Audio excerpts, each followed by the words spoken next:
俄罗斯外交部长拉夫罗夫结束中国行后，周四开启对印度为期2天的访问。期间，俄印两国将重点讨论印度从俄罗斯采购石油和军备的支付方式等问题。而就在拉夫罗夫访印前夕，美印高官也相继抵达印度展开访问。俄乌冲突的背景下，印度因何成为香饽饽？来看看报道。当地时间周三，印度外交部发布消息称，俄罗斯外长拉夫罗夫于本周四至周六对印度进行访问，期间将与印度外交部长苏杰生和国家安全顾问阿吉特·多瓦尔举行会谈。这是自俄罗斯对乌克兰发动特别军事行动以来，俄罗斯对印度展开的最高级别访问。双方此次会谈的内容备受舆论关注。彭博社援引知情人士的话称，俄印官员很可能讨论向印度出售俄罗斯原油的问题。此外，俄罗斯一直是印度的重要武器装备供应国，如何在西方制裁下完成武器装备采购支付，也是双方要讨论的问题之一。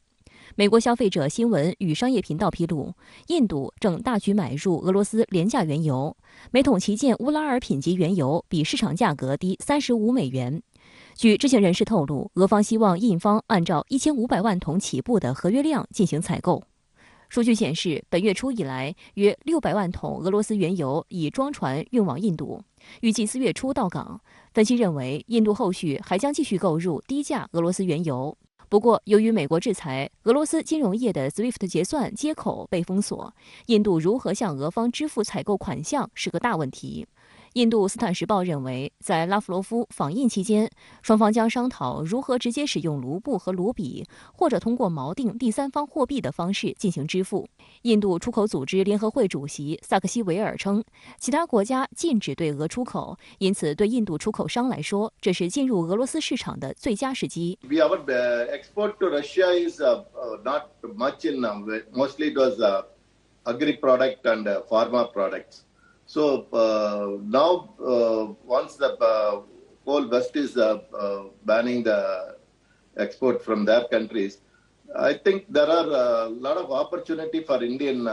people to enter into the Russian exports. 事实上，面对突然到来的巨大商机，印度央行也积极开始准备。英国金融时报上周报道称，印度央行已经开始与俄罗斯方面讨论一项潜在的货币互换计划。此前，印度曾让2家国有银行采用卢比兑换伊朗里亚尔的机制，令印度公司绕过了华盛顿对德黑兰的制裁，成功买到伊朗石油。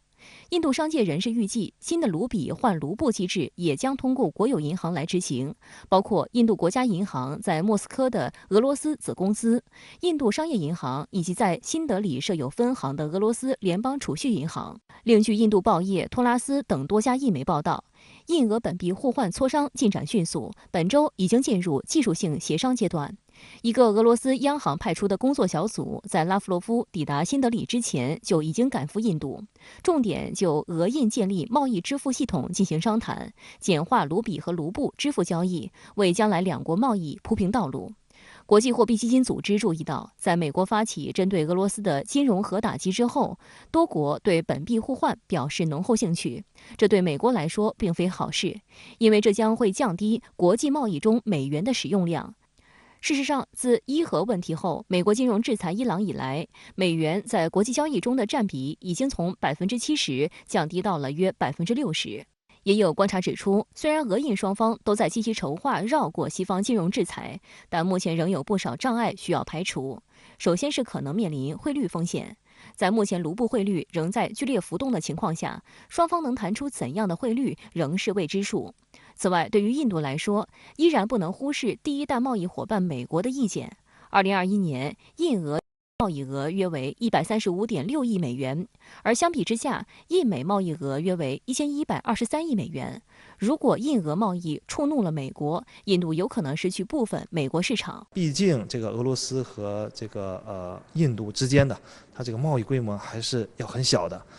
然后它的这个卢比和卢布之间还存在着很多制度性的障碍，所以它到底能够起到多少的效果啊？其实我们还需要进一步的观察。此外，值得注意的是，就在拉夫罗夫访印前夕，美国高官先一步抵达新德里。此前，俄乌冲突之后，由于印度在联合国等场合投票中拒绝追随美国立场，美国扬言要对印度发起连带制裁。印度教徒报报道称，美国拜登政府派遣俄乌冲突中对俄制裁总策划师、总统国家安全事务副助理辛格前往新德里，与印度政府官员会晤。白宫在声明中则说，辛格访印的议题包括俄罗斯军事行动造成的后果，以及如何减轻这一冲突对全球经济所造成的影响。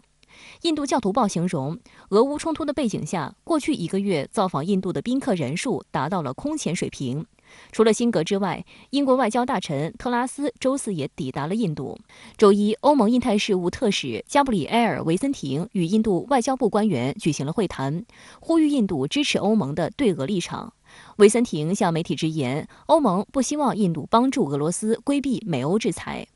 然而，作为美国布局的所谓印太战略的重要一环，印度的种种举动加上不愿对俄发起制裁，让美国大为不满。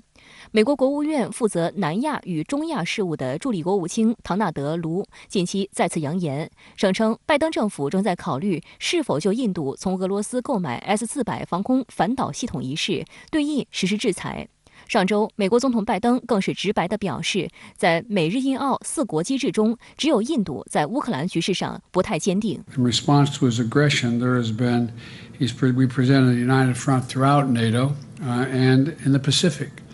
The Quad is, with the possible exception of India being somewhat shaky on some of this, but Japan has been extremely strong, so has Australia,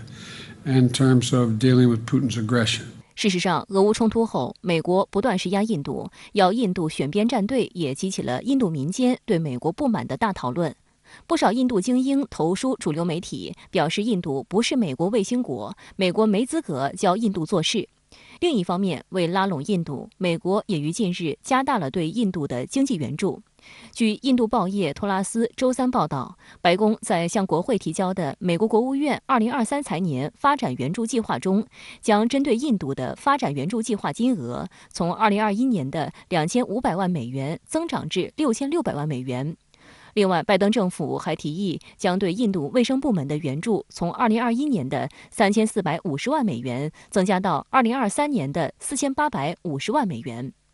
分析认为，尽管美国对印度采取胡萝卜加大棒的策略，但预计印度仍将持续其在美俄之间总体保持平衡的走钢丝策略，因为这能实现印度利益的最大化。印度在防务及能源领域同俄罗斯合作密切，印方武器装备多为俄制相关。若印度跟风制裁俄罗斯，印俄关系下沉会带来战略风险。印度成为美国还有整个西方国家在这个亚太地区它一个非常重要的这么一个抓手。印度它也意识到自己这样的一种地位了，所以它才能够在这样的一种大国的这个博弈之间，它要发挥自己的力量来获取自己的利益。